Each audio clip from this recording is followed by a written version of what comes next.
Mtazamaji hujambo na karibu sana. Kwa mara nyingine tena leo tunakutana hapa kwa ajili ya kujadili mambo kadha wa kadha. Ikumbukwe kwa mara ya mwisho kabisa tulikuwa naye hapa Humphrey Milinga, mchambuzi na mdau wa masuala ya habari, lakini vile vile mchambuzi wa masuala ya uchumi na siasa za Tanzania. Hivi leo niko hapa na mmoja kati ya mwanasiasa, mimi naweza nikamuita mkongwe kutokana na kuhudumu katika nafasi ya udiwani kwa zaidi ya miaka 5 kama sijakosea. Tutazungumza naye hapa, anaitwa George Sanga. Ikumbukwe ni kijana ambaye amekuwa katika siasa za Tanzania, na kwa wewe ambaye bado hujamfahamu vizuri George, nikutambulishie tu kwa ufupi. Alizaliwa mwaka 1989 hapa Njombe. Ni Mkinga bila shaka. Ukisikia Sanga basi unajua hawa ni Wakinga kutoka huku Njombe. Elimu ya msingi alisoma kule Nyanyembe, Mufindi mkoani Iringa, lakini vile vile sekondari ambayo aliipata katika shule ya sekondari Tandula kule Iringa. Elimu ya juu kwa maana ya advance alisoma katika shule ya Njombe sekondari ambayo iko hapa mkoani Njombe, lakini elimu ya chuo alipata katika chuo cha Kleru ambacho kipo kule Iringa, akichukua taaluma ya walimu. Niko naye hapa. George, karibu sana. Asante sana. Na mtazamaji, mimi naitwa Dickson, niko hapa na George Sanga. Tutapata wasaa kuzungumza tukijadili mambo kadha wa kadha, tukizingatia hasa tukio lake la kukamatwa na kuwekwa ndani kwa zaidi ya miaka 5 kasoro hivi kwa tuhuma ambazo jamhuri iliziwasilisha mahakamani juu yake. Tutafahamu mengi zaidi kuhusiana na nini ambacho kilitokea mpaka sasa yuko huru uraiani. Karibu sana kaka mkubwa. Asante sana. Nimefurahi sana leo kwa mara nyingine tumezungumza na wewe, ikiwa ni miaka takriban 5 hivi ukiwa diwani wa kata ya Ramadhani. Tuanze kwanza na maisha yako halisi, ukiachilia mbali siasa ambazo uliingia rasmi kutoka katika taaluma yako hasa ambayo uliisomea. Nini hasa ambacho kilikushawishi mpaka ukaona sasa nafaa kuingia katika siasa? Asante sana. Maisha yangu halisi kama ambavyo umetangulia kusema, mimi ni mwalimu wa taaluma. Ni mwalimu, na mara ya mwisho nimekuwa mwalimu katika shule ya sekondari Mpechi. Naam. Somo la hisabati, is mathematics. Okay. Ambapo niliomba kusimama mwaka 2014. 2014 kabla ya kuingia kwenye siasa. Na nilisimama kwa sababu kuna shughuli ya kijamii ambayo nilikuwa naifanya. Okay. Samia mradi mmoja ambao ulikuwa chini ya organization ambayo ni miongoni mwa waasisi wake. Kwa hiyo kupata muda wa kutosha, basi nikaomba kusimama kwa muda ili nikamilishe shughuli ambayo nayo pia ilikuwa ni ya muhimu. Okay. Sawa. Katika taaluma ambayo umeisomea ya walimu, umeifanyia kazi kwa takriban muda gani kabla ya kuingia kwenye siasa? Rasmi kama mwajiriwa serikalini nimefanya kwa miaka 3 kidogo. Sasa nimeingia 2012, 13, 14 katikati ndio ukaamua kuingia kwenye siasa. Hapana, sikuingia kwenye siasa moja kwa moja. Niliingia kwanza kwenye shughuli za kijamii nikiwa project coordinator wa mradi mmoja ambao unaitwa Elimlika kwenye shule za msingi. Elimu ya afya uzazi kwenye shule za msingi. Kwa nikiwa naendelea na hizo shughuli, baada ya mwisho wa mradi ndipo sasa nikaingia kwenye siasa. Rasmi kwenye siasa. Kupitia Chama cha Demokrasia na Maendeleo, ukaingia rasmi kwenye ulingo wa siasa kutafuta nafasi ya kuwatumikia wakazi wa Ramadhani. Ilikuwa ngumu kiasi gani ama rahisi kiasi gani kuweza kuipata nafasi hiyo? Ukizingatia kwamba ulipitia chama cha upinzani. Ilikuwa ngumu kuamua. Lakini ilikuwa rahisi kuingia. Kuamua haikuwa jambo jepesi kwa sababu sikuwa na ndoto hizo za kwamba ningefikia kufanya siasa. Lakini baada ya kuwa nimeamua kuingia, haikuwa kazi ngumu sana kwa sababu wakati huo watu tayari walikuwa wanahitaji mabadiliko na walikuwa tayari kwa mabadiliko, na sababu za kuwa na mimi zilikuwepo, na sababu za wao kutaka niongoze kata ya Ramadhani walikuwa nazo. Kwa hiyo kuingia ikawa ni jambo jepesi kabisa, pamoja na kwamba shughuli ilikuwa ni nzito kidogo kwa maana ya ushindani upo, lakini bado watu walisema wanataka kwenda na Mwalimu George. Nikaingia. Katika kipindi chote cha kampeni na tangu tulipotangazania siasa zilifanyika kwa namna gani, ukizingatia kwamba kipindi kile ni miongoni mwa kipindi ambacho tulishuhudia upinzani wengi sana wakiingia katika mfumo wa kuwatumikia wananchi serikalini? Kimsingi siasa naweza nikasema zilikuwa tamu. Zilikuwa tamu. Okay. Zilikuwa ni nzuri, zilikuwa ni siasa ambazo una uhuru wa kujieleza, una uhuru wa kusikilizwa, watu hawaogopi kuja kwenye mikutano, hawaogopi kufikia kwa jinsi yoyote ile. Kwa hiyo ni kipindi fulani ambacho niliingia kwa kusita, lakini nilifurahia baada ya kuingia. Okay. Sababu mapokeo yalikuwa ni mazuri sana. Na wakazi wa Ramadhani mkashirikiana vizuri kabisa. Vema sana. Katika kipindi chote ambacho uliwatumikia. Kabisa. Sawa sawa. Kabisa. Unajivunia kwamba katika kipindi changu ambacho nilitumikia Ramadhani kuna vitu ambavyo wananchi walinufaika bila shaka? Yes, kabisa. Najivunia sana, na jambo kubwa ambalo najivunia ni ushirikiano mkubwa sana ambao nilipata kwa wananchi wa kata ya Ramadhani. Ilikuwa unaweza usifikiri kabisa kama ni diwani anayetokana na Chadema. Okay. Kwa sababu kwa hali ya kawaida ingetegemea pengine kukutana na upinzani mkubwa sana katika utendaji wa kazi. Okay. Lakini kwangu haikuwa hivyo. Tulishuhudia siasa zile katika kipindi kile ambacho ulikuwa ukitumikia. Mimi ni miongoni mwa watu ambao nilikuwa nakufuatilia kwa karibu sana katika vikao vya baraza la madiwani. Mara kadhaa mlionekana kusigana kwa namna moja ama nyingine. Bila shaka ilisaidia kujenga, si ndivyo? Sana. Okay. Sana. Kwa sababu hiyo ilikuwa inanipa uhakika kabisa kwamba chochote ninachosimama nacho sio mimi. Kuna watu wengi nyuma yangu wanatoka kata Ramadhani, ndicho wanachokitaka. Na ndio maana wakati wote nikiwa diwani nilikuwa nikiamini katika jambo la wananchi, basi hilo nitasimama nalo. Na nashukuru kwamba hata wenzangu wanifahamu kwa sura hiyo. Okay.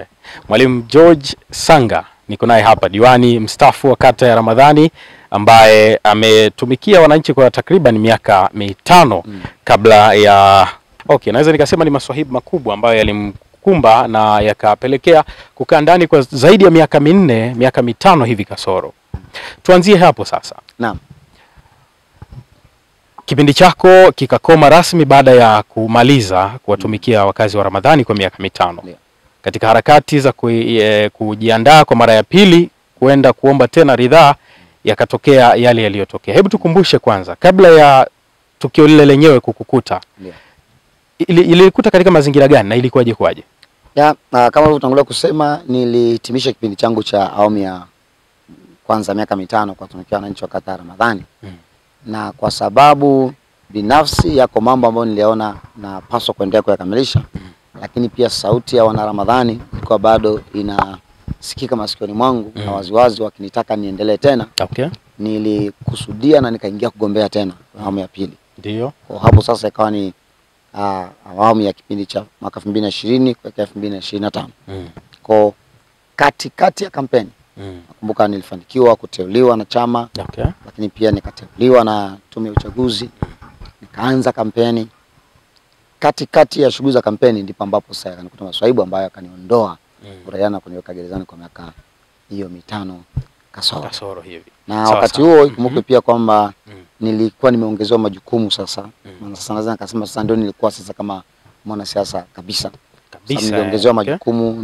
Majukumu ambayo uliongezewa kwenye chama ama? Yes, kwenye chama. Okay. Na ulikuwa katika nafasi gani? Nilikuwa katibu wa Chadema jimbo la Njombe mjini. Jimbo la Njombe mjini.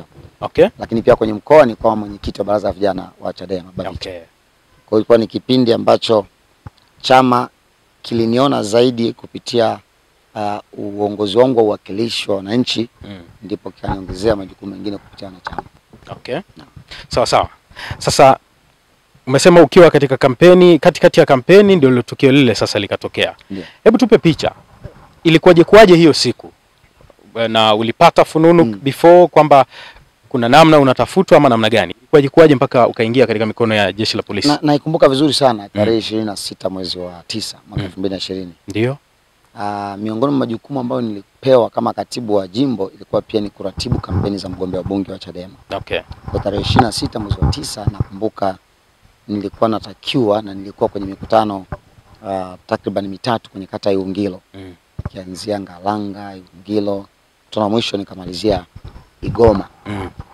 Nikiwa na mwenyekiti wa mkoa wakati huo Rose Mayemba, pia mgombea bunge wakati huo Mheshimiwa Masonga Emmanuel. Ndio. Kwa hiyo tulimaliza mikutano salama kabisa, lakini baada ya kufika Igoma nikaona miss call nyingi sana.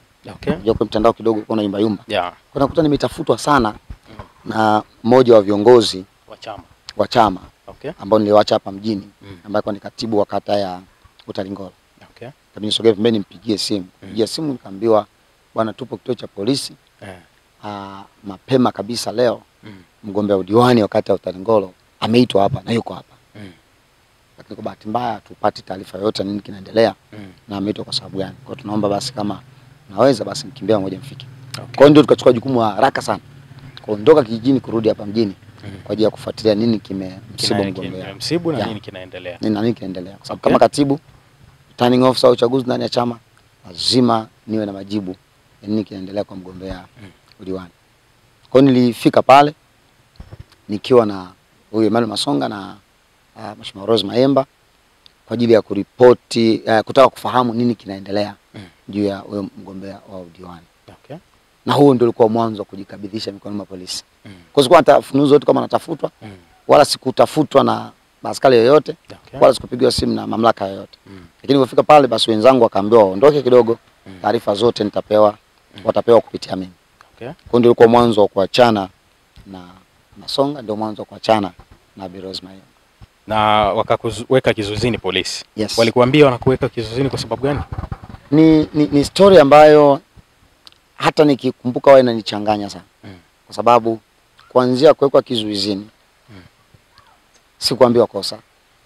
Lakini pia unawekwa kizuizini katika mazingira gani? Hilo ndio jambo ambalo kidogo lilinishtua sana. Siku zangu zote 4 za kwa mikononi mwa polisi, sikuwahi kwa kituo cha polisi Njombe mjini. Kwa hiyo ni mazingira tu ambayo unachukuliwa hapa, unapelekwa hapa, unachukuliwa hapa, unapelekwa hapa. Kwa hiyo walikuwa hawakwambii chochote kwamba wanakushikilia kwa sababu gani? Kwa masaa mengi sana kwa sababu tunashughuliwa kama nakumbuka ulikaa kwa muda gani kabla kupelekwa mahakamani? Nikaa siku 4 pale kituo cha polisi Njombe. Sikuwa kituo cha polisi. Hiyo ndio kitu cha kushangaza. Ulikuwa wapi? Kwenye maeneo ambako polisi wanajua. Na mpaka leo huyakumbuki? Siyakumbuki. Nakumbuka masaa kadhaa nilikaa kituo cha polisi Makambako. Makambako. Na nakumbuka kama ni Makambako kwa sababu niliwakuta baadhi ya vijana ambao mle ndani wakaniambia bwana hapa ni Makambako. Okay. Yeah, usiku mnene sana. Maana bwana hapa ni Makambako na saizi ni usiku sana. Wakati huo wote hukuwauliza polisi kwamba mnanishikilia kwa sababu gani na kwa nini niliendelea kulalamika sana na baadaye ndio nikaambiwa bwana siku inayofuata tu nikaambiwa bwana una tuma za mauaji. Tuma kwa mauaji ya Emmanuel Mlelwa na kwamba tunakwenda nyumbani kwako kukusachi. Okay. Kwa tuma zangu zifanyika vema ninavyokwenda nyumbani kwa ajili ya kufanyiwa upekuzi. Sawa. Yeah. Pause kwanza. Turudi hapa nyuma kidogo. Swali langu moja ambalo natamani kufahamu. Unamfahamu yule ndugu yetu ambaye tayari hatunaye tena Emmanuel Mlelwa? Hapana, simfahamu. Na wala haukuwahi kuwa na mahusiano yoyote? Sikuwa namfahamu wala sijawahi kuwa na mahusiano naye kwa sababu light angekuwa alikuwa kiongozi wa Njombe. Bila shaka ningemfahamu. Okay. Sababu viongozi wa Njombe kwa namna yote ile, unajua kwenye shughuli za uchaguzi mnakutanishwa. Yeah. Kwenye matukio mbalimbali mnakutanishwa. Kwa hiyo sikuwahi kumfahamu kabisa. Wala sikuwahi kuwa na mahusiano naye kabisa. Sasa baada ya kuambiwa unatuhumiwa kwa tuhuma za mauaji.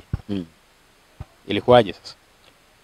Ilikuwa ni shock kwa sababu unajua kwa wakati ule kupata kesi haikuwa jambo la kushangaza. Lakini aina ya kesi ndio kidogo ilikuwa jambo la kushangaza. Kwamba unaweza kupewa kesi muda wowote, saa yoyote. Hilo nilikuwa nalijua. Nalijua wazi kwa sababu utakumbuka ilikuwa ni kipindi ambacho kuna ile kampeni maalum sana ya kuunga mkono juhudi. Sahihi. Sasa miongoni mwa watu ambao hatakuwa tayari kuwasaliti wananchi kwa kile kinachoitwa kuunga mkono juhudi, basi na mimi nilikuwa miongoni. Ulishai kufuatwa kwa namna yoyote kuomba labda uunge mkono juhudi? Sana, sio mara moja. Okay. Mara nyingi sana. Kwa hiyo kutangazia dau ama namna gani? Vyote kwa pamoja.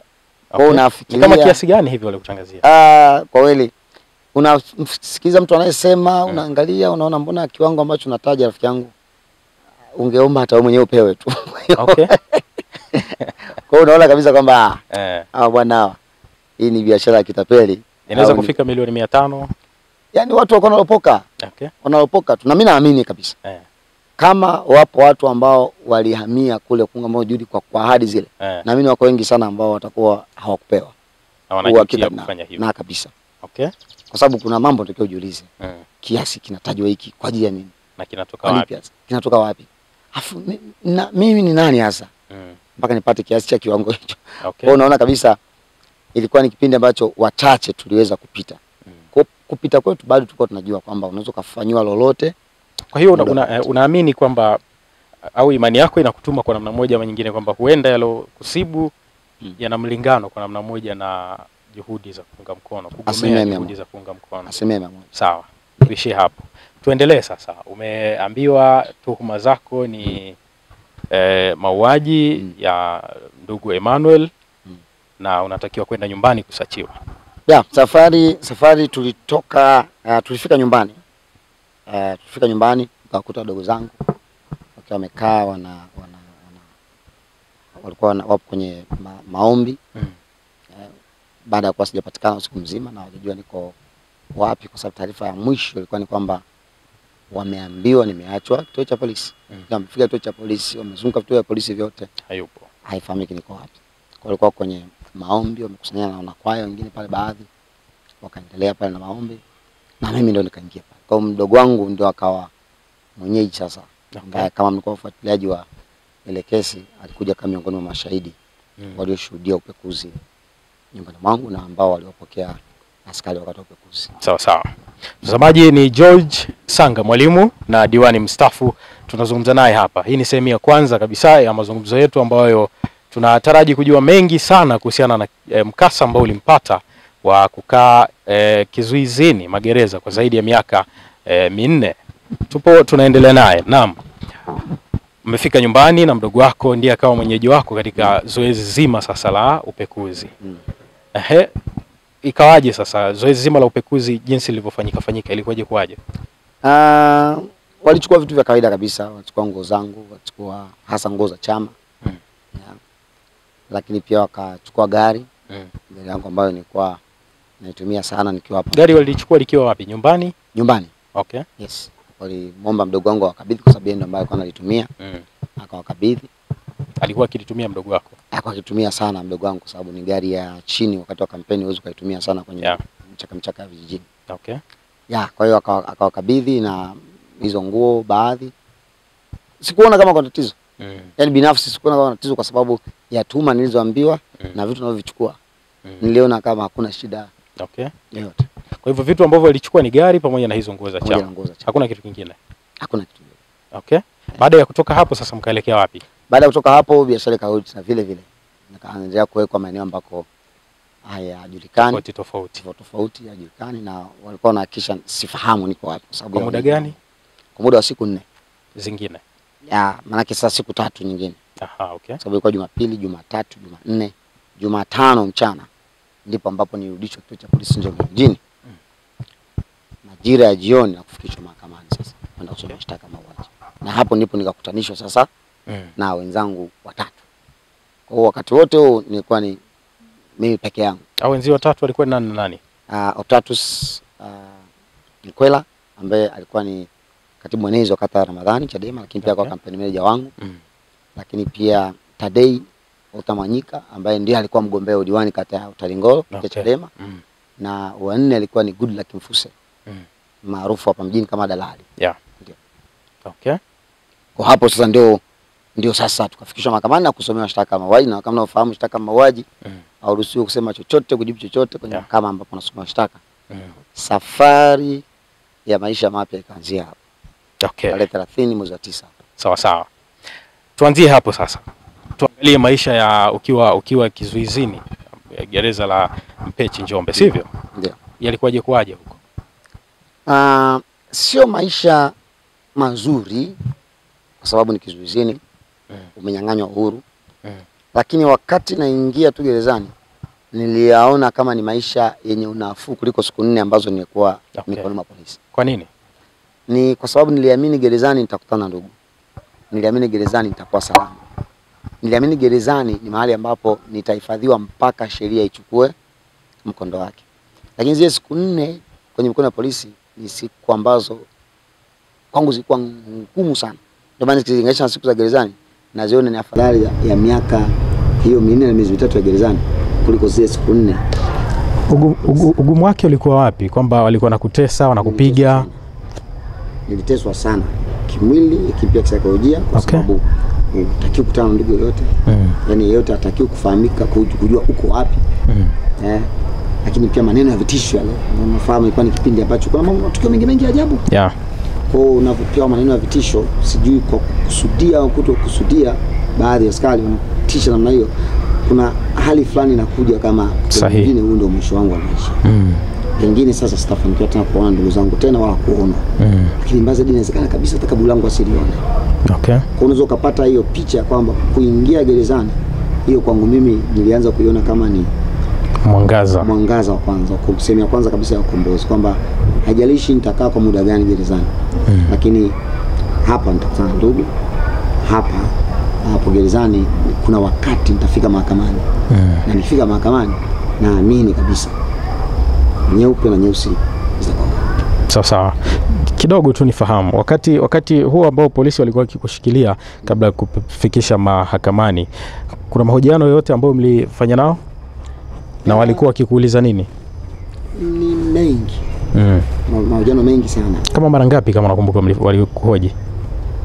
Yaani kwa ni muda wote. Yaani muda ambao nilikuwa napumzika ulikuwa mfupi huko muda wa kuhojiwa.